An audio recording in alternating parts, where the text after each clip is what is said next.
It is college football championship game weekend, and we got to talk about all the games. We got to preview and predict and tell you why this is for all the marbles. The winners of these games are going to get buys into the college football playoff. There's already arguing about who's going to be 12th in, who's out, Alabama's love, Ole Miss, everybody's petitioning. All these coaches are crying.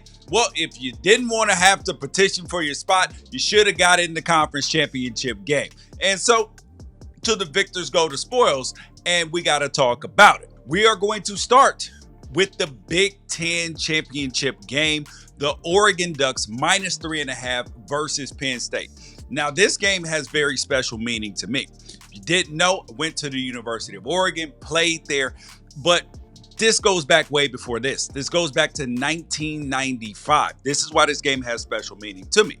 Because not only is this a chance for the Oregon Ducks to win their first national championship this season, but back in 1995, my parents had a booth at the Rose Bowl and, the days before at the Rose Parade, and they were selling Penn State versus Oregon gear. Now, mind you, at that point in time, didn't know anything about Oregon, didn't know that I would go there, anything like that. I knew who Penn State was. And I was like, yo, this team in green and yellow, like, that's cool. But we couldn't afford to go to the game.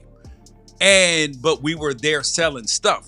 But still, that game, I still remember because we didn't sell through everything, sold a lot of stuff. But we still had all sorts of shirts, hoodies, and, crew necks and everything around the house. And we would wear them.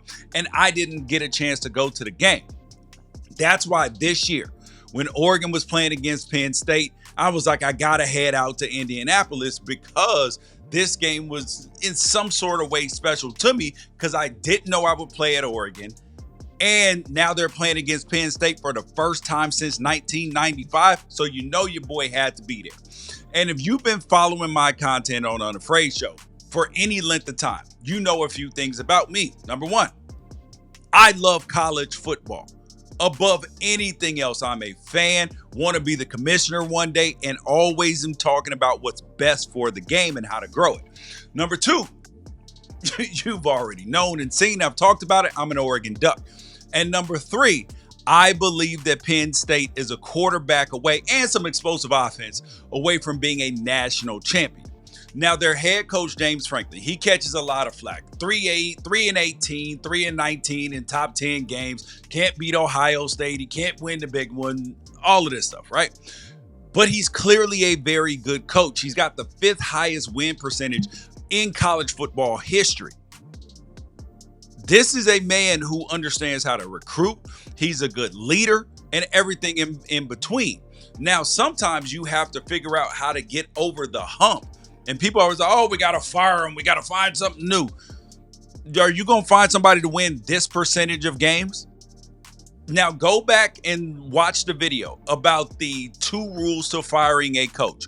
Number one is there a guy that you can get that will guarantee do a better job? The answer to that is no. Then the second thing is there a loss of hope? Maybe a little bit in the big games, but in general, absolutely not. Going back to the quarterback thing, you might be saying to yourself, George, Penn State clearly has a quarterback. They got Drew Aller, and all the dude does is win, doesn't turn the ball over a ton. How is this bad? I mean, the reality is it him winning these games? Because this team is averaging 33 points a game, but it doesn't feel like that this is on Drew Aller's back. They complete a lot of screens, bubble screen, but it's not a lot of pushing the ball down the field, throwing in the tight windows. They are relying on that run game super heavy. And the 2024 Big Ten Championship game, for me, it would be an unfortunate opportunity for Drew Aller to prove me wrong. But I don't think that that's going to happen because 9 out of his last 12 Big Ten games, Drew Aller has thrown for 1 touchdown pass or less. And if Penn State is going to win this game on offense, it's going to have to be on the strength of their running game. Now, the Oregon defense has been salty against the run. They have been salty against everybody who is trying to run the ball and really score points against them outside of Ohio State. And then in the beginning of the season, against Boise State, but then that's been cleaned up since. Now, on Penn State side, they got Katron Allen and Nicholas Singleton, who actually might be the best 1-2 punch in the conference in terms of running the football. Oh, I know Ohio State fans are plugging their ears. They're like, we have Henderson and Judkins. Well, they haven't been as effective as them two dudes. And then you add on top of that, one of the best and most versatile players in all of college football, Ty Warren, their tight end, he runs the ball too. I mean, he actually really might be the best tight end in the country, and I love watching that kid play. Now, on the Oregon side of things, we know that this is a list and a cast of characters. We got Tez Johnson, Dylan Gabriel, Jordan James, we got Evan Stewart, Terrence Ferguson. They have an embarrassment of riches in terms of playmakers. And this Oregon offense, when it is rolling, it is probably the best in the entire country in terms of being balanced and the quarterback that you can trust. And this is one of the things that happened when they were able to get Dylan Gabriel out of the transfer portal, and they got Dante Moore out of the transfer portal too, and people thought that this was going to be a quarterback competition. But no, we are looking at one of the most prolific passers in college football history in Dylan Gabriel, a guy who has won the Red River rivalry, Texas versus Oklahoma.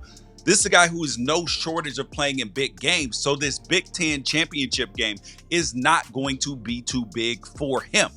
And in Oregon, to win this football game, they are going to have to stop Ty Warren, because he is literally what Penn State's offensive passing attack is. If you add up their next three receivers, they equal Ty Warren. He is the first, the last, and the middle option for them, and then everybody else is just secondary goods. Now, people are blaming that on their wide receiver crew. They're like, oh, we don't have explosive guys. And I wonder, is it them? Is it the offense? Or is it the quarterback, Andrew Aller? And we're going to find out. Now, James Franklin, at some point in time, he's going to break through and win some of these big games. Hopefully it's not this one. And he is up against third-year head coach Dan Lanning, who came over from Georgia and Alabama previously to that. And he's built this Oregon team in the fashion of an SEC football team in terms of up front.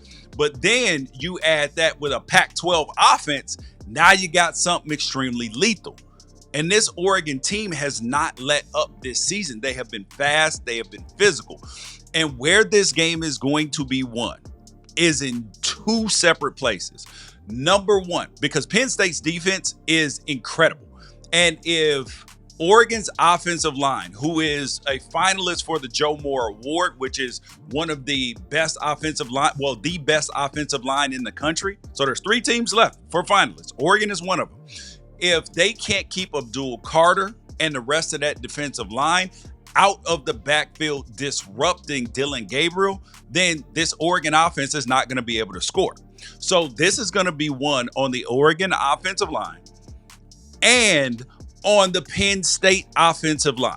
That's where it's going to be won, because Oregon's defensive line with Jordan Burch, Mateo Uiagalelei, and the rest of the crew, Tuioti and all the rest of them, they have been causing havoc to the tune of 10 sacks last week versus the Washington Huskies. So we are going to find out, and I will be there in person to see it. And you guys, I will give you guys great coverage. You guys will see it, sideline videos, everything else from the game. But I am going to take the Ducks -3.5 in this game as they head to the number one seed and the Rose Bowl. Excited about it. For you guys who want to see more on this game, I did an interview with Joe Smeltzer, who covers Penn State, and that will be on the standalone video, so you guys can go watch that. That's another bonus edition for you guys here on the Unafraid Show. You guys make sure that you guys like, subscribe, get notifications, and tell folks about the Unafraid Show, and get in the comments. I'm gonna give you a second. Come on. Now the Big 12 championship, Iowa State versus Arizona State. And Arizona State is a 2-point favorite in this game. The team that was picked to finish dead last in the conference is a favorite in the conference championship game and was the first team to punch their ticket. Ooh, boy. But I'm going to start, though, on the Iowa State side because their head coach, Matt Campbell, he finally did it. 10 wins for the first time in program history. A man who's had job opportunities to go elsewhere and was like, nah, fam, I'm good. I'm going to build something here. And he won both rivalry games in the process. That is amazing. This really could be shaping up to be a very special season for the Cyclones because they've seen their quarterback, Rocco Beck, rise to prominence and give them 2,000-yard receivers in Hayden Higgins and Jalen Noel. But the one thing that this Iowa State team lacks, it could be their undoing. They have one of the worst run defenses in all of Power 5 football. And December, that is not a good time to be trying to figure out how to stop the run, especially against Arizona State, who has one of the best backs in the nation in Cam Scatterboo on the other side.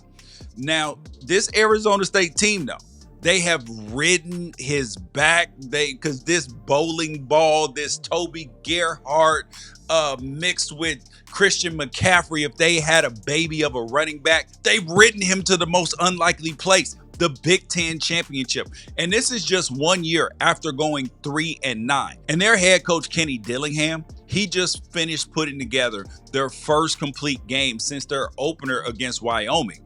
And that's actually a scary proposition because they beat the hell out of Arizona. And Arizona State actually spent the most of the year winning games as flawed as a team with a young but gutsy quarterback in Sam Levitt. And even though their star wide receiver Jordan Tyson isn't playing in this game because he got hurt in Arizona, the overall confidence of this offense might just be enough to get this job done. Now, be on the lookout for Colorado transfer tight end Chamon Mateer to be the frequent target for ASU with Jordan Tyson out.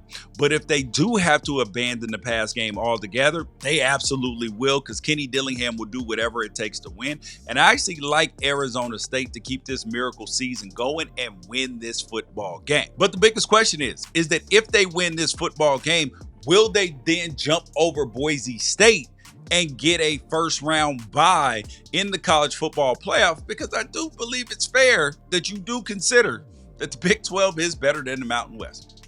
Just saying. Next game up, the SEC Championship, Georgia versus Texas. We've seen this movie before.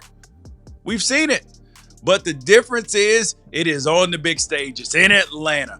Neutral site because it's right down the street from Athens, and Texas is favored by 2.5 points. And if you believe ESPN's FPI simulations, this game is already over. Just crown Texas, horns up. They're almost a 70% chance to win it. But my eyeballs tell me something different because you know it is going to be tough for Texas to overcome just how convincing their only loss of the season was. Who was that to? Oh, yes, it was to Georgia. And are we supposed to just forget that Jalen Walker and Dalen Everett and that they had Quinn Ewers in hell? And then they brought in Arch Manning and he was in hell too. But if we're really going to be honest with ourselves, right? The level of variables in that first game probably aren't going to be repeated because it was in Texas, fans throwing stuff, rockets. It'll probably be a 50-50 crowd. And do we really think that there's going to be 7 combined turnovers again? Probably not. It's probably going to be much more of a clean game because neither one of them quarterbacks were doing a good job of holding on to the football and not giving it to the other team, including Carson Beck on the other side. Now, the outcome might be different if it is a clean game, but we know what we saw. And what we saw the first time was Georgia dominated that game without Carson Beck playing well. And in fact, Beck might as well have been playing for Texas. I mean, he was a net negative and the score was still 30-15. You guys know I love tight ends. I played tight end myself. And the guy in Texas needs to worry about Oscar Delp, who seems to be making big plays for Georgia game in and game out. Now for Texas though, You might have to just trust that Steve Sarkisian learned from the last time around and trust the pairing of one of the best offensive minds in college football with one of the best quarterbacks in Quinn Ewers in college football. But the problem is that Quinn Ewers, that ankle might not be fully healthy, or it might not be fully healthy the whole game. So what happens if they have to go to Arch Manning, who was overwhelmed when he came in as well?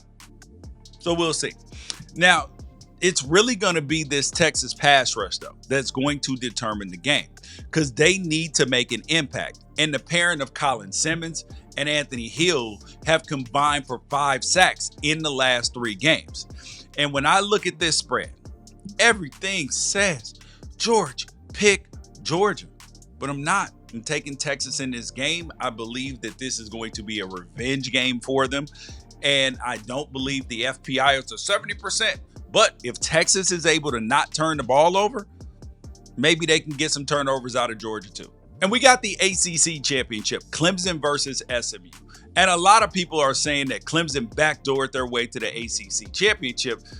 And in reality that's not true. And truthfully, I said it too, but because they lost their last game against South Carolina, but really they had already taken care of their ACC business, so it wasn't a backdoor. They might backdoor their way to the college football playoff, but they entered through the front door in the ACC Championship. Being 9-3 might not look like they belong, but they have 2 losses to the SEC. And in the ACC, they've been doing very good. They're 4-0 on the road and 6 games where they won by multiple scores. And yes, they did lose to Louisville. And then there's that Georgia beatdown in the beginning of the season. And they lost to South Carolina the last game of the season. But people slip up against tough opponents. Alabama. Well, except the tough opponent part. At least that's what the SEC lobbyists that they'll tell you. Because Alabama, 6-6 Oklahoma, or Ole Miss losing to several mid teams. Yeah, but they don't want to talk about that though. But Clemson does belong here. The reality is Clemson belongs here. And this is Miami's fault for losing 2 conference games in a year that they didn't have to play Clemson or SMU. But now, speaking of SMU, because they've been an afterthought to everybody all season except this guy, it is possible that no team in the country has been slept on more. And the Mustangs fans have a genuine argument that they should probably be ranked above Notre Dame when you look at each team's one loss. And SMU's defense has 6 games this year where the defense allowed 2.5 yards per carry or less. And everybody is thinking of this high-flying offense when they think of SMU and their quarterback, Kevin Jennings, because the dude can organize a scoring drive in a hurry.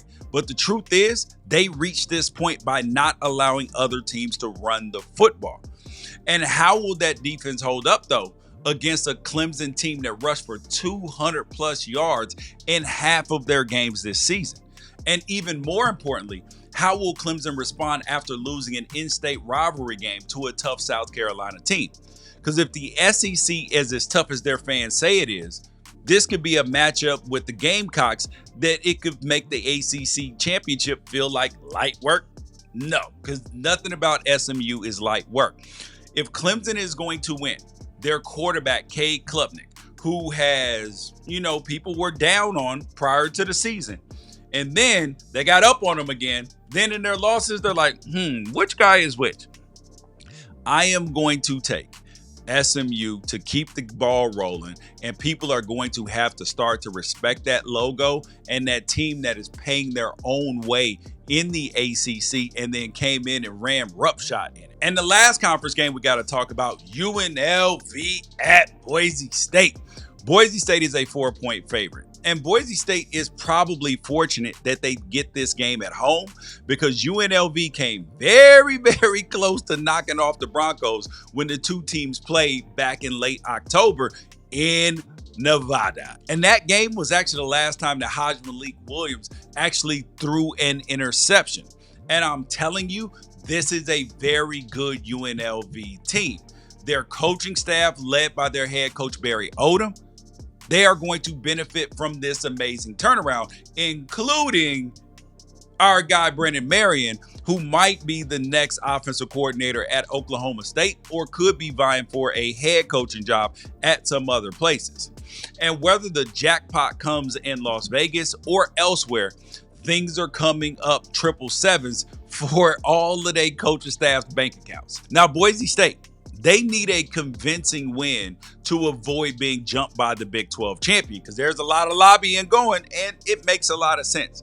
And they're going to get an assist from the 35-degree weather report, because it's going to be chilly out there for them boys from Las Vegas. And I'm not sure that they're built for them freezing temperatures, even though it does get chilly in Las Vegas. But that Idaho weather, that's different. But back to Boise State's Heisman hopeful, Ashton Jeanty, because Boise has been feeding this kid 30-plus carries on the regular as he pursues both the Heisman and Barry Sanders' single-season rushing record. And you have to hope that he hasn't been overused, because he's been banged up at different times this year, but he's a dog, so he keeps pushing through. My question is, though, I'm not sure whether some of my old offensive coordinator Dirk Cutter and Spencer Danielson's play calling has been focused on getting Ashton Jeanty the Heisman and that Barry Sanders record, or whether it's been against winning games against Mountain West opponents. And I get it, but the Broncos are going to need someone to step up, because if UNLV throws the kitchen sink at Jeanty again and has success, if so, look for that person to be Indiana transfer Cam Camper, who has over 800 yards receiving this season. And maybe if they win, he'll be able to face his old team in the college football playoff. Now for UNLV, though, they bring possibly the best G5 receiver in the country in Ricky White. So y'all get your popcorn ready, because this could be a barn burner and it is going to go down to the end. And I'm actually going to predict UNLV in the upset. Thank you guys for watching the conference championship game preview here on the Unafraid Show. Make sure that you like, subscribe, get notifications, and tell a friend. Peace out. Catch you guys later.